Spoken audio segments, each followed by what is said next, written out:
You weren't looking for a cockatoo. Nobody looks for a cockatoo. You don't wake up one morning and decide that what your life needs is a creature that screams at sunrise, bites through furniture, costs more in vet bills than your car payment, and will emotionally depend on you every single day for the next 60 years. That's not a decision people make on purpose, and yet here you are. And if you're honest, really deeply, uncomfortably honest, you know that this bird didn't arrive in your life at a random time. It arrived at the exact time, the worst time, the time when everything was falling apart or had already fallen apart or was about to, and you were standing in the rubble pretending you were fine, and something pulled you toward a bird you had no business getting, and you couldn't explain why, and you still can't, and it has been months or years, and you still sometimes look at this creature and think, how did you find me? This video is not going to tell you it was God. It's not going to tell you it was the universe or fate or spiritual design. It's going to tell you what happened, and you can call it whatever you need to. Subscribe if this bird changed your life and you've never been able to explain how. Here is the pattern that nobody talks about, but every cockatoo owner recognizes the moment someone says it out loud. A disproportionate number of cockatoo owners, not some, not a few, a staggering, statistically impossible number, acquired their bird during a period of personal crisis, grief, divorce, depression, loneliness so complete it had become a texture in the air, loss that had gone quiet because there was no one left to tell. Across thousands of testimonies from cockatoo owners around the world, the same story repeats with a consistency that stops being coincidence long before you finish reading them. I wasn't looking for a bird. I don't even know why I went in that store. Something just pulled me. I was falling apart and I didn't tell anyone, and then this bird looked at me, and I couldn't leave without it. And the cockatoo became the anchor, the thing that held the ground when everything else was sliding. Not a therapist, not a friend, not a phone call, a bird. A loud, demanding, impossible, magnificent bird that refused to let them be invisible. And that's the question nobody asks. Why a cockatoo? Why not a dog? A dog will love you unconditionally, will lie beside you while you stay in bed for 3 days and ask nothing. A cat will leave you alone when you need to disappear. A fish asks for nothing at all. But a cockatoo will not let you sink. A cockatoo will scream if you don't get up.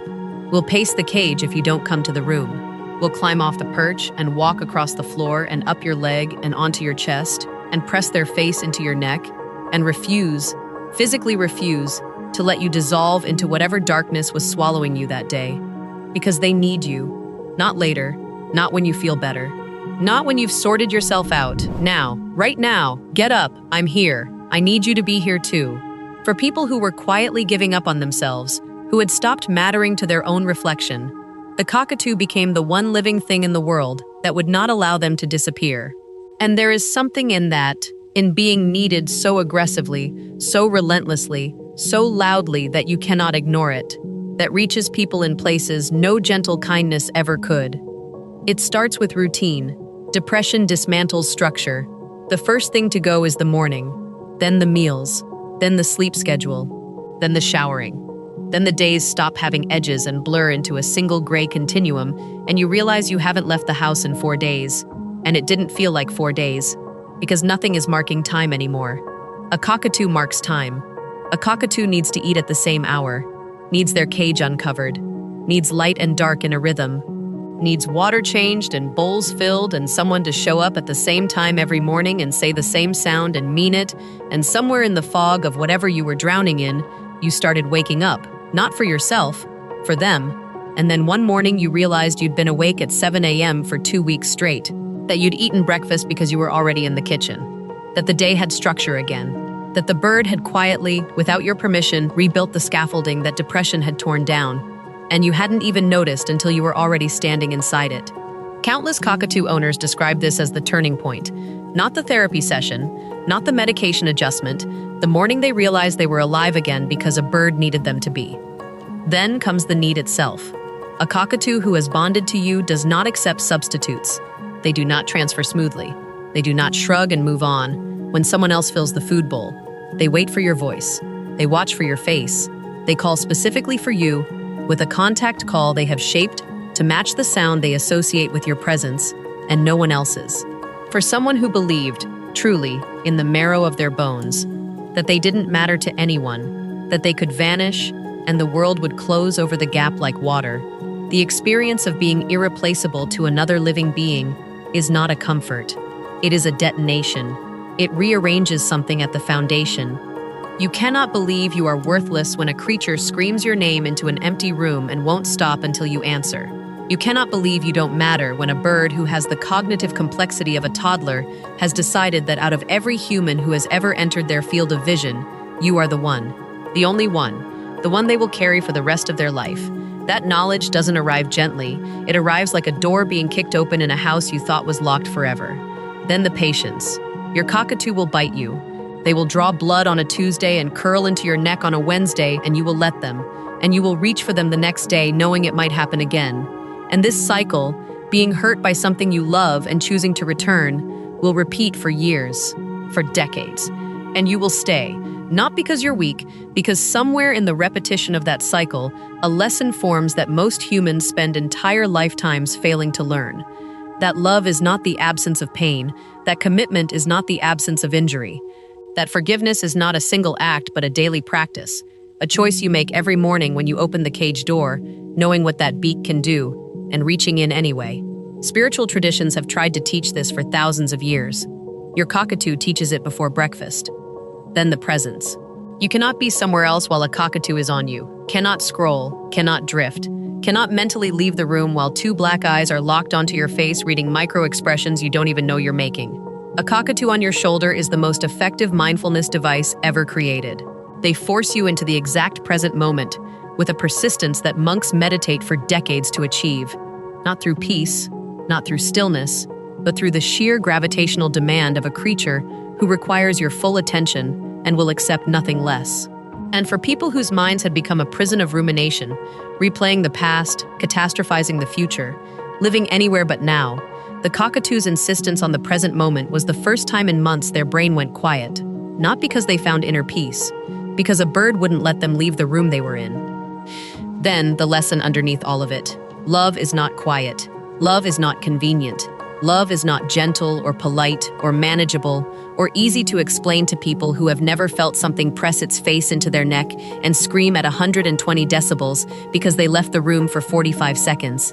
Love, real love, the kind that rewires you, the kind that holds you accountable to your own existence, is loud, is messy, is inconvenient, is expensive, is exhausting, sometimes draws blood, and you would not trade it. Not for the quietest dog, not for the easiest cat, not for the simplest life. Because something inside you knows that the love that costs the most is the love that means the most. And every spiritual tradition ever written has been trying to say that in language that lands. Your cockatoo said it with a bite mark and a cuddle on the same afternoon, and you understood it instantly. Now I need to tell you something that you already know but haven't sat with long enough. Your cockatoo will outlive you. Not might, will. 50 years, 60, 70. They will be alive in a world where you are not. And the bond you are building, the voice they know, the contact call they shaped around your name, the footsteps they recognize before you reach the door, the morning routine they have memorized so completely they begin the greeting call before your alarm goes off, all of it will live inside a brain that will keep searching for you after you're gone. Your cockatoo will call for you into empty rooms, will listen for your footsteps in hallways that no longer carry them, will wait by the cage door at the time you always came, and you will not come, and they will wait anyway. For days, for weeks, for however long it takes before the absence calcifies into something they carry silently for the rest of their life. A cockatoo's memory does not fade the way ours does. They don't move on. They don't process and release. They hold. And they hold you, your voice, your warmth, your specific way of saying their name, for decades after the last time they hear it. The love you are building with this bird is not just for your lifetime. It extends beyond you, into years you will never see, into a grief you will never be there to comfort. And the weight of that, a devotion so total it literally outlasts human death, is not something that happens by accident. That is not a pet. That is a covenant. Whether you believe in God, or the universe, or fate, or the cold mechanics of chance, something put a cockatoo in your life. And that cockatoo did not show up to sit in a cage and eat seeds and make noise. They showed up to be your mirror, your alarm clock at the edge of a darkness you were sinking into, your reason to get out of bed on the morning you had no reason, your lesson in patience when nothing else could teach you, your anchor in the present moment when your mind wouldn't stop leaving, your proof, living, screaming, biting, cuddling, irreplaceable proof that you are needed by something in this world, and that something refuses to let you forget it. You didn't choose this bird. You walked into a room during the worst chapter of your life, and something with a white crest and black eyes looked at you like it had been waiting. And maybe it had, and maybe that's too much to believe. But you're sitting here right now, watching this, with a cockatoo asleep in the next room who changed everything about the person you were becoming. And you've always known, this bird was not an accident, and neither were you. Like if your cockatoo saved something in you that you don't talk about. And subscribe, because this is the only place that will ever say it out loud.